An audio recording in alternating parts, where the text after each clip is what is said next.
Je déclare à moi-même qu'il n'y a rien à faire excepté être. En février 1979, la guerre a éclaté. Mais pour moi, la vraie guerre a commencé février 1997 avec mon diagnostic. J'aurais voulu que la terre s'ouvre et m'enfermer. Moi qui pensais que ça ne sera jamais moi. Moi la sœur, l'épouse, la mère, qualifiée de parfaite et normale par la société, qui serait positive. Le pire dans ça, mon enfant innocent est né avec le virus. Après la nouvelle de mon diagnostic, je n'avais plus le goût de vivre. Rien ne m'intéressait. Je mangeais juste pour soi, disant vivre. Sans m'en rendre compte, je me tuais à petit feu.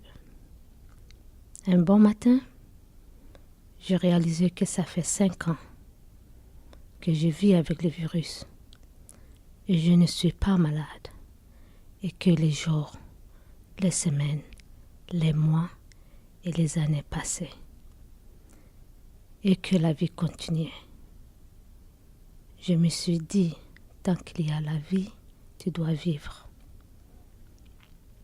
Chacun de nous sur cette terre a une mission à accomplir et que nous avons la force et la détermination de donner à notre vie un sens et de les mettre au profit des autres.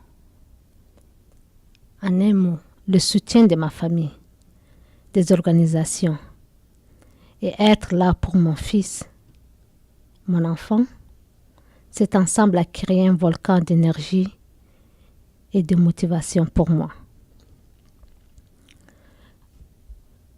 Le VIH a remplacé la guerre que j'ai fuie, une autre forme de guerre à combattre.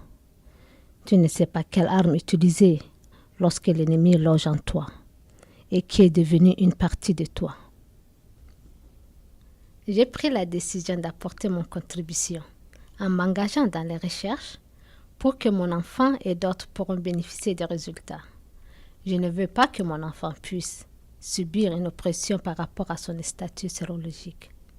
Qu'il puisse être libre et qu'il soit lui-même, et sans que personne définisse son identité par rapport à son VIH.